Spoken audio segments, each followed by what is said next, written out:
आज हम जो कुछ भी हैं, ये सबको मालूम है कि डॉक्टर बाबा साहब अम्बेडकर जी के बनाए हुए संविधान के कारण है। डॉक्टर अम्बेडकर को जानने से एक बहुत बड़ा उत्साह, एक बहुत बड़ा प्रोत्साहन, एक संघर्ष करने की क्षमता, जैसे सुनील ने कहा और बाकी अधिकारियों ने भी कहा कि वो पैदा होती है कि जब 100 साल पहले वो इतना संघर्ष करके इतना कुछ हासिल कर सकते थे।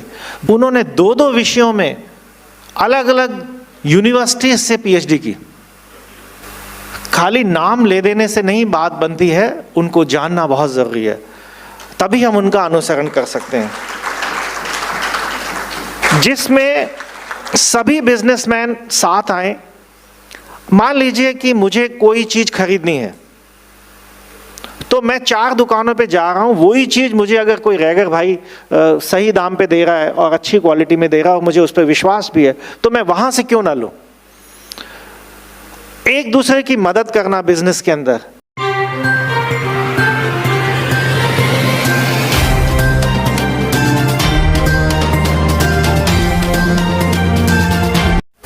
देवी और सज्जनों, हमारे बीच में गोवा के पूर्व पुलिस महानिदेशक और दिल्ली पुलिस में पूर्व स्पेशल पुलिस कमिश्नर जैसे प्रशासनिक पदों पर रहने वाले, उस पर अपना नाम रोशन करने वाले और साइबर जैसे श्रेणी में पीएचडी करने वाले और प्रसिद्ध बांसुरी वादक डॉक्टर मुक्तेश चंद्र गाडेगावाले जी भी उपस्थित हैं।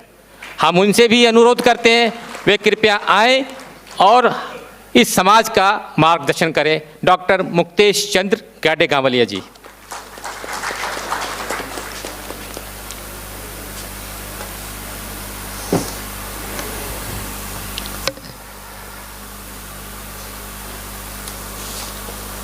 स्वामी आत्माराम लक्ष्य संस्थान के अध्यक्ष भाई योगेंद्र चांदोलिया जी, अखिल भारतीय रैगर महासभा के पूर्व अध्यक्ष श्री BL नवल जी, मंच पर विराजमान पदोन्नत IAS ऑफिसर्स और जो नए हमारे सिलेक्शन जिनका हुआ है वो अधिकारीगण, इस सभागृह में उपस्थित भाइयों और बहनों, आज हम जो कुछ भी हैं, ये सबको मालूम है कि डॉक्टर बाबा साहब अम्बेडकर जी के बनाए हुए संविधान के कारण है।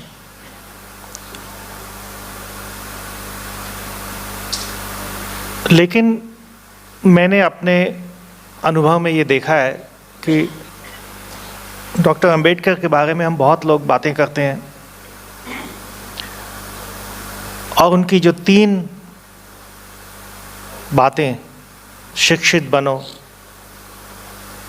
संगठित रहो और संघर्ष करो, इन 3 बातों के अलावा बहुत सारी चीज़ें जो उन्होंने कही, लिखी, इसके बारे में जानकारी बहुत कम है। मैं ये दावे के साथ कह सकता हूँ, समय नहीं है, नहीं तो मैं यहाँ पूछ भी सकता था कि आप में से कितने लोग ऐसे हैं जिन्होंने उनके जीवनी पढ़ी है, उनके लिखे हुए लेख पढ़े हैं।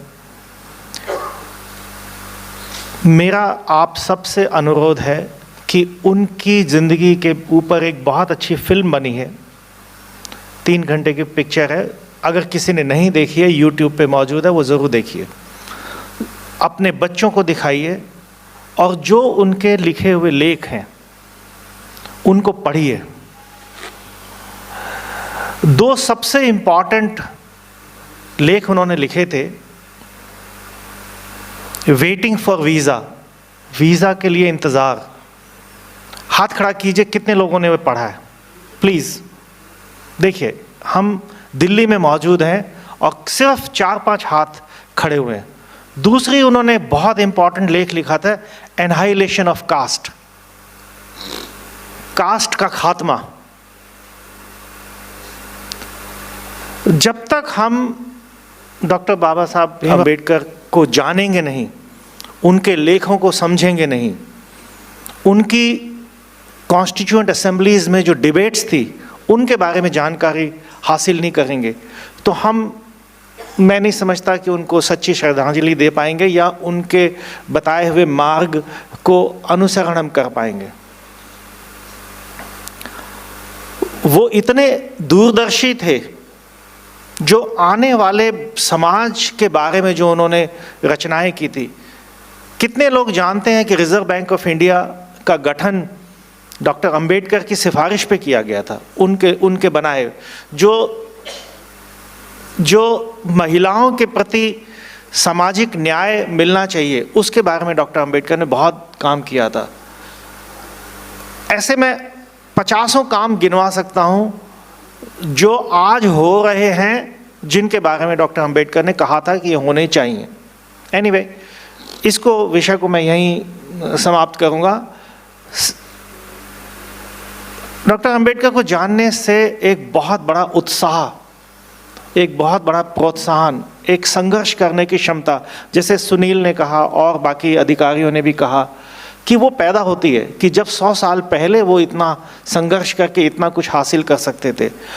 मैंने तो एक ही विषय में पीएचडी की है और मेरी जान निकल गई थी आईआईटी दिल्ली से पीएचडी करते वक्त। उस वक्त मैं स्पेशल कमिश्नर दिल्ली में था ट्रैफिक में, और सारा दिन ड्यूटी करने के बाद 6:30 बजे मुझे बीटेक एमटेक के स्टूडेंट के साथ वहाँ क्लास अटेंड करनी पड़ती थी आईआईटी में। और पार्ट टाइम पीएचडी करते करते बहुत मुश्किल हुई। बीच में 2 साल मेरी पोस्टिंग दमनदीव रही, तो मैं वो फिर डिसकंटिन्यू किया। उन्होंने 2 विषयों में अलग अलग यूनिवर्सिटी से पीएचडी की। उनके पीएचडी की थीसिस को पढ़िए। खाली नाम ले देने से नहीं बात बनती है, उनको जानना बहुत जरूरी है, तभी हम उनका अनुसरण कर सकते हैं।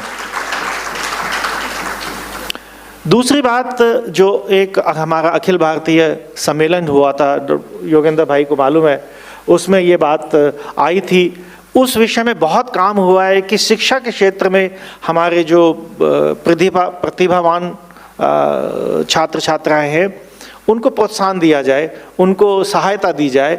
इस विषय में काफ़ी काम हुआ है, लेकिन मैं अभी समझता हूँ कि कुछ दिन पहले जो एक कोचिंग इंस्टीट्यूट है, उन्होंने मुझे बुलाया कि यूपीएससी के जो मेंस में पास हुए हैं उनके इंटरव्यू की कोचिंग के लिए आप हमें मदद कीजिए। तो जब मैं वहाँ गया और 1 महीने तक एक मॉक इंटरव्यूज़ हम लोगों ने कैंडिडेट्स के लिए, तो पता चला कि समाज में ऐसे बहुत सारे हैं। जैन समाज का एक अलग से कोचिंग इंस्टीट्यूट चलता है, मुस्लिम वर्ग का एक अलग कोचिंग सेंटर चलता है। ऐसे बहुत सारे समाज के लोगों ने कोचिंग सेंटर बनाए हैं जो अपने समाज के जो प्रतिभावान विद्यार्थी हैं उनको स्पेशल कोचिंग देते हैं, और उनके बहुत सारे बच्चे उसमें सिविल सर्विसेज एग्ज़ाम्स में पास होते हैं। तो मैं समझता हूँ कि एक समय आ गया है कि जिसमें एक विधिवत तौर पे स्वामी आत्माराम लक्ष्य के नाम से या किसी और नाम से एक कोचिंग सेंटर बनाया जाए, जिसमें रेजिडेंशियल हॉस्टल अकोमोडेशन भी हो, चाहे एक कमरे में 2 बच्चे रहें, एक अच्छी लाइब्रेरी हो जिसमें बहुत सारी किताबें हों और पढ़ने की जगह हो, और समाज के जितने भी अधिकारी हैं जो इसमें कोचिंग में कंट्रीब्यूट कर सकते हैं अलग अलग विषयों पे, वो इसमें कंट्रीब्यूट करें। और 50 बच्चे शुरुआत में हम शुरू में करें कि 50 बच्चे मेरिट पे सेलेक्ट करें, उनके आर्थिक अभाव को देखते हुए, उनके प्रतिभा को देखते हुए, और उन 50 बच्चों पे साल भर मेहनत करें। और मैं समझता हूँ कि जैसा बाकी अन्य लोगों ने भी कहा कि आज हम 5 अधिकारी जो नए चुने गए हैं यूपीएससी द्वारा, उनके सम्मान में ये समारोह कर रहे हैं। हो सकता है आने वाले दिनों में 5 की जगह 10, 15, 20, 25 तक हम पहुँच पाएँ।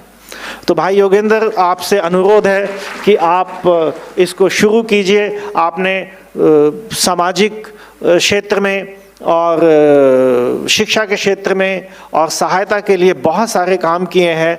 आज की तारीख में मैं कह सकता हूं कि आपसे बड़ा लोकप्रिय और समाज सेवी नेता रैगर समाज में कोई मुझे दिखाई नहीं देता है। और मैं आपके साथ आज से नहीं, मैं जब से सर्विस में आया था तब से जुड़ा हूँ और आपके कार्यों को देखता हूँ। सुनील ने एक और बहुत अच्छी बात कही थी कि प्रशासनिक सेवा के साथ साथ हमें राजनीतिक पावर भी हासिल करनी है। और एक समय था जब हमारे समाज के मेंबर ऑफ पार्लियामेंट थे, मिनिस्टर्स थे। आज पूरे पार्लियामेंट में मेरी जानकारी में कोई भी रैगर समाज का एमपी नहीं है।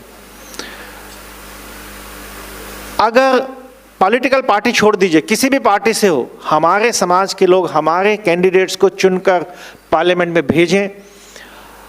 वो पॉलिटिकल पावर भी बहुत ज़रूरी है एजुकेशन के साथ साथ। और मुझे उम्मीद है कि आने वाले इलेक्शन में, जब कभी भी 2024 के इलेक्शन होंगे, तो मेरी तो बहुत शुभकामनाएं हैं कि भाई योगेंद्र चांदोलिया जी चुनकर आएँ मेंबर ऑफ पार्लियामेंट के लिए, और पहले ही उसमें उनको मिनिस्टर का कोई पद मिले।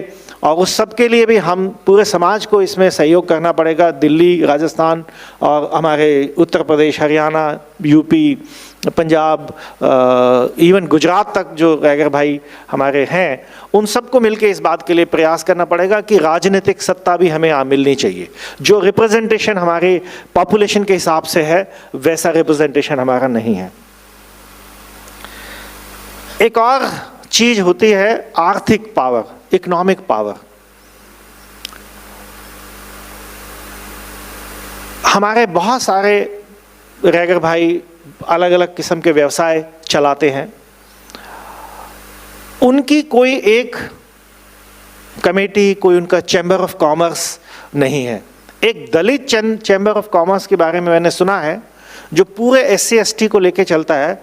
लेकिन कुछ बिजनेसमैन जो हमारे रैगर समाज के अगर हैं, तो वो इसमें पहल कर सकते हैं कि Raigar chamber of commerce and industries भी बनाया जाए, जिसमें सभी बिजनेसमैन साथ आएं। मान लीजिए कि मुझे कोई चीज़ खरीदनी है, तो मैं 4 दुकानों पे जा रहा हूँ, वही चीज़ मुझे अगर कोई रैगर भाई सही दाम पे दे रहा है और अच्छी क्वालिटी में दे रहा है और मुझे उस पर विश्वास भी है, तो मैं वहाँ से क्यों ना लूँ। एक दूसरे की मदद करना बिजनेस के अंदर, एक बिजनेस कैपिटल खड़ा करना। जो स्टार्टअप्स की आजकल बात हो रही है, वो स्टार्टअप्स में कैसे जाया जा सकता है। भारत सरकार की ऐसी क्या स्कीम्स हैं जो स्टार्टअप में मदद कर सकती है। मेरा ही एक बैचमेट है IAS में, IPS में, जो पूरे स्टार्टअप के इकोसिस्टम को एडिशनल सेक्रेटरी के रैंक पे अभी देखता है।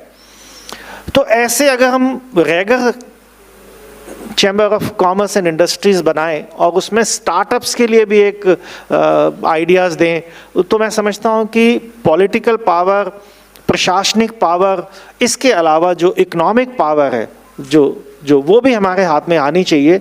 उसकी दिशा में आज तक बहुत काम शायद नहीं हुआ है। तो योगेंद्र भाई के संपर्क में बहुत सारे रैगर समाज के बिजनेसमैन हैं, उनके साथ मिलके एक अलग से कोई ऐसी सम्मेलन रखा जाए जिसमें इस बारे में चर्चा की जाए। मैं 33 साल से ज़्यादा की नौकरी IPS में करने के बाद, उससे पहले मैं 5 साल Bharat heavy electricals India limited में इंजीनियर के तौर पे काम किया। बहुत सारे अनुभव हैं, बहुत सारी चीज़ें हैं जो हमारे युवा अधिकारी हैं उनको मैं ज़रूर कहना चाहूँगा कि एजुकेशन ख़त्म नहीं हुई है। आप अपनी एजुकेशन का सफ़र जारी रखिए। प्रशासनिक सेवाओं में बहुत सारी ऐसी मौके मिलेंगे जिसमें आप मास्टर्स इन पब्लिक एडमिनिस्ट्रेशन या कोई स्कॉलरशिप या कोई फॉरेन डिग्री या कोई ऐसी चीज़ हासिल करें और ज्ञान को बढ़ाते रहिए। आप अपने किसी एक सब्जेक्ट में मास्टरी कीजिए, ताकि आज आप अगर ग्रेजुएट हैं तो अगले 5-10 साल में आप PhD करें और एक सम्मान जो आपको IAS में आके मिला है वो उससे भी कहीं अधिक सम्मान आपको वो डिग्री प्राप्त करके मिलेगा, जैसा डॉक्टर बाबा साहब अम्बेडकर को 2 PhD मिली थी। मैंने साइबर सब्जेक्ट चुना था क्योंकि ये नया था, बहुत ही पुलिस में इसकी ज़रूरत थी। और मैं मानता हूँ कि उसका मुझे अपनी सेवाओं में बहुत लाभ मिला। साइबर के विषय में लेक्चर के लिए मैं इंडिया से बाहर बहुत जगह गया, और भारत सरकार का एक संस्थान है नेशनल टेक्निकल रिसर्च ऑर्गेनाइजेशन, उसकी साइबर डिवीज़न का मैं चीफ भी रहा। दूसरी बात ये कि सामाजिक जो डिस्क्रिमिनेशन है वो आपने झेला है, वो ख़त्म नहीं हुआ है। कल की या दो दिन पहले की घटना है कि जालोर में एक बच्चे को पीट कर मार दिया टीचर ने, क्योंकि उसने घड़े को हाथ लगाया था या घड़े से पानी पिया था। ये भेदभाव प्रशासनिक सेवाओं में भी देखने को मिलेगा। आपके साथ लोग खाना खाएंगे, घूमेंगे फिरेंगे, बातें करेंगे, लेकिन चुपचाप अंदर ही अंदर आपको काटने की कोशिश करेंगे। ये जो अधिकारी चाहे प्रशासनिक सेवाओं में हो चाहे बैंकिंग में हो, उन्होंने ये महसूस किया होगा। मैंने बहुत बार ये महसूस किया है कि जात पात सिविल सर्विसेज में ख़त्म नहीं हुई है। जहाँ मौका मिलेगा वहाँ आपके साथ किया जाएगा। उससे बचने का एक ही तरीका है कि आप अपने आप को इतना समर्थ, इतना कॉम्पिटेंट, इतना लायक बनाइए सिविल सर्विसेज में भी कि कोई ये ना कहे कि ये रिजर्व कोटे से आया है, ऐसे कुछ नहीं आता है। उससे ज़्यादा आपको आना चाहिए, उससे ज़्यादा आपकी क्वालिफिकेशन होनी चाहिए। अगर तराजू में तोलने की कोई कोशिश भी करे तो उसे मौका ही ना मिले आपके बारे में कुछ कहने का। दूसरी बात है बड़ी ईमानदारी और सतर्कता के साथ नौकरी करने की। ये भी एक ऐसा विषय है जिसके बारे में मैं ज़रूर कहता हूँ, क्योंकि हमारे समाज के कई वरिष्ठ अधिकारी किसी न किसी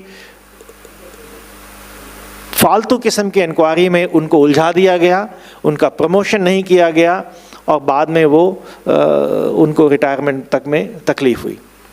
जो भी काम करें फाइल पे बहुत सोच समझ के करें।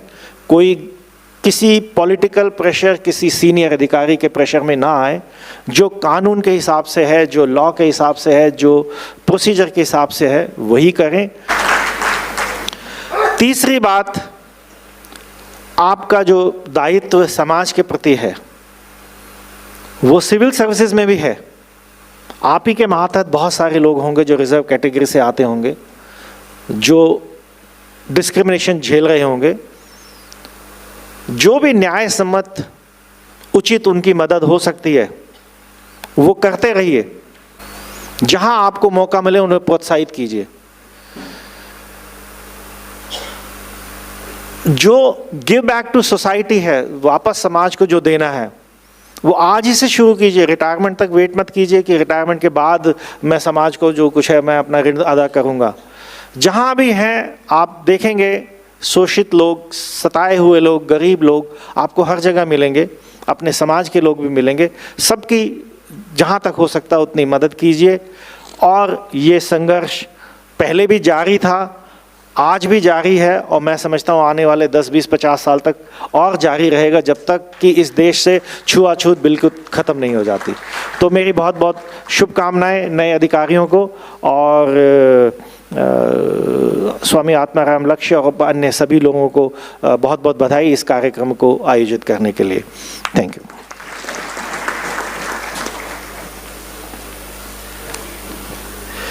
धन्यवाद मुक्तेश जी। हमें पूर्ण विश्वास है कि आपके विचारों से इस समाज को एक नई दिशा मिलेगी। रैगर समाज से जुड़ी हर खबर जानने के लिए सब्सक्राइब करें द रैगर न्यूज और बेल आइकॉन बटन दबाना ना भूलें, ताकि आने वाला नया वीडियो आपको तुरंत मिल सके।